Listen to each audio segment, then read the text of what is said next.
नमस्कार, न्यूज में देख रहे हैं। आपके साथ मैं हूं सुधांशु शेखर। आज दिल्ली में 27 साल बाद बीजेपी सरकार ने अपना पहला बजट पेश किया है। मुख्यमंत्री रेखा गुप्ता ने ऐतिहासिक अब तक का सबसे बड़ा बजट पेश किया है। जी हां, आपको बताऊं कि यह बजट 1 लाख करोड़ रुपए का पेश हुआ है, जिसमें महिलाओं पर विशेष ध्यान दिया गया है। महिलाओं के साथ साथ स्वास्थ्य क्षेत्र, बुजुर्ग, विकलांग के साथ साथ आधारभूत संरचनाओं पर विशेष ध्यान दिया गया है। आपको बता दूं कि इस बजट में महिलाओं के लिए विशेष पैकेज दिया गया है। बीजेपी सरकार ने जो महिलाओं से वादा किया था कि महिला समृद्धि योजना के तहत 2500 रुपया हर महीने दिल्ली की महिलाओं को दी जाएगी, तो उस योजनाओं के तहत 5100 करोड़ रुपए का प्रावधान पास किया गया है।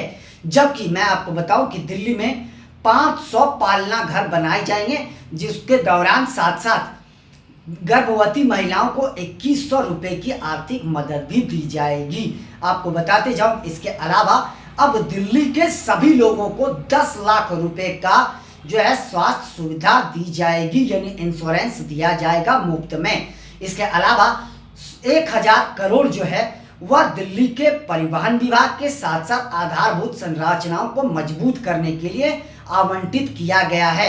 आपको बताऊं कि दिल्ली सरकार ने इस बार विकलांग के साथ साथ बुजुर्गों को आर्थिक लाभ पहुंचाने के लिए भी अलग से बजट में प्रावधान किया है। वहीं शिक्षा क्षेत्र पर भी विशेष ध्यान दिया गया है, जबकि स्वास्थ्य पर तो सरकार की शुरुआती दौर से विशेष ध्यान है ही।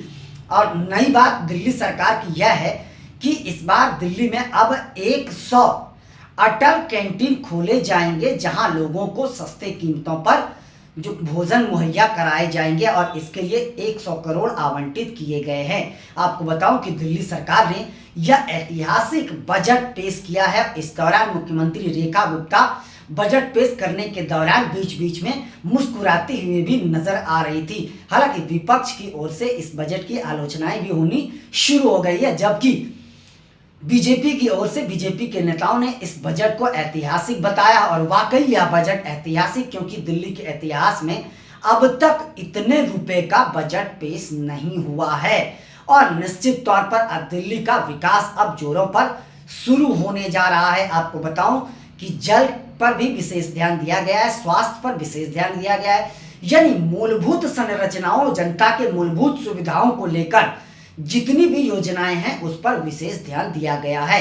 आयुष्मान भारत योजना को लेकर और ज्यादा सक्रियता बरती जाएगी। इस योजना को और बेहतर तरीके से दिल्ली में कैसे लागू किया जाए, इसे लेकर सरकार गंभीरता से विचार कर रही है, और इसके लेकर अलग से पैसे भी आवंटित किए गए हैं।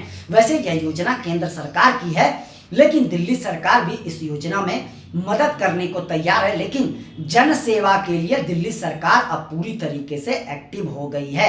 आपको बताते जाऊं कि बीजेपी ने चुनाव वह सरकार बनने से पहले चुनाव के वक्त ही यह वादा दिल्ली के जनता से किया था कि हम दिल्ली की जनता को किसी भी चीज़ों की कोई कमी नहीं होने देंगे, और जो हम वादा करेंगे उस वादों को पूरा करेंगे। मुख्यमंत्री रेखा गुप्ता भी कई बार यह कह चुके हैं कि प्रधानमंत्री नरेंद्र मोदी का सपना है कि दिल्ली को विकसित दिल्ली बनाया जाए, और उनके सपनों को साकार करने के लिए हम लोग पुरजोर कोशिश कर रहे हैं। हालांकि देखिए, केंद्र सरकार ने भी अब दिल्ली सरकार की बहुत ही ज़्यादा मदद करी है। जहां दिल्ली की सरकार पहले वह 77 हाईएस्ट बजट जो दिल्ली सरकार का अब तक पेश हुआ है, वह हुआ है 77,000 करोड़ रुपए का। लेकिन अब इस बार का बजट वह 1 लाख करोड़ का बजट पेश हुआ है। तो समझ लीजिए 30% की बढ़ोतरी हुई है। तो निश्चित तौर पर दिल्ली की जनता को इसका लाभ मिलने जा रहा है, और दिल्ली विकसित होने की ओर अग्रसर हो रहा है। आपको बताऊं कि दिल्ली सरकार दिल्ली के विकास के लिए लगातार काम कर रही है। आपको बताओ, दिल्ली सरकार ने पर्यावरण के क्षेत्र में काम करने शुरू कर दिए, अलग से कानून भी बनाए गए। अब दिल्ली में प्रदूषण को रोकने के लिए अलग अलग नियम बनाए जा रहे हैं, साथ साथ अलग अलग इक्विपमेंट भी लाए जा रहे हैं। वहीं अब दिल्ली में 1000 इलेक्ट्रिक बसें भी उतारी जा रही है। तो दिल्ली के विकास के लिए अब बीजेपी की सरकार पूरी तरीके से तत्पर है, और जनता मुझे लगता है कि इस बजट से बेहद खुश होगी, इसमें कोई दो शक नहीं है। मैं आपको बताऊं कि बजट पेश करने से पहले मुख्यमंत्री रेखा गुप्ता ने राज्य के मुख्य मुख्य जो शिक्षा के दिग्गज हैं उनसे जानकारी ली, कई टीचरों से जो है बजट को लेकर उनकी राय पूछी गई। इसके अलावा व्यापारियों से राय पूछी गई, बड़े छोटे सभी तबके के व्यापारियों से राय ली गई, साथ साथ आम नागरिकों से भी राय ली गई। उसके बाद आज दिल्ली सरकार का बजट पेश हुआ। मुख्यमंत्री रेखा गुप्ता बेहद उत्साहित नजर आ रही थी। तो अब दिल्ली में बीजेपी ने जो वादा किया है जनता से, वो वादा पूरा करने की ओर अब दिल्ली की सरकार, रेखा गुप्ता की सरकार काम कर रही है। आपको बताते जाऊं कि वैसे तो दिल्ली का विकास कार्य जब से रेखा गुप्ता ने शपथ ग्रहण लिया उसके बाद से ही दिल्ली का विकास कार्य शुरू हो गया है। एक तरफ जहां यमुना की सफाई जोर शोर से चल रही है, वहीं पानी की सुविधा भी लोगों को के घरों तक पहुंचाने के लिए हर दिन कार्य जारी हैं। फिलहाल दिल्ली में 47 सड़कों का नवनिर्माण का कार्य भी शुरू है। वहीं दिल्ली में और क्या क्या विकास होने हैं इस पर लेकर सरकार लगातार मंथन कर रही है। और इस बजट में एक नई बात यह भी है कि दिल्ली सरकार ने महिलाओं की सुरक्षा पर भी विशेष ध्यान दिया है। महिलाओं की सुरक्षा के लिए दिल्ली में 50,000 सीसीटीवी कैमरे लगाए जाएंगे, जिस पर पैनी नजर रखी जाएगी और इन सभी सीसीटीवी कैमरा पर नजर रखने के लिए एक कंट्रोल रूम बनाए जाएंगे जहां पर लोग रहेंगे और वो निगरानी करेंगे।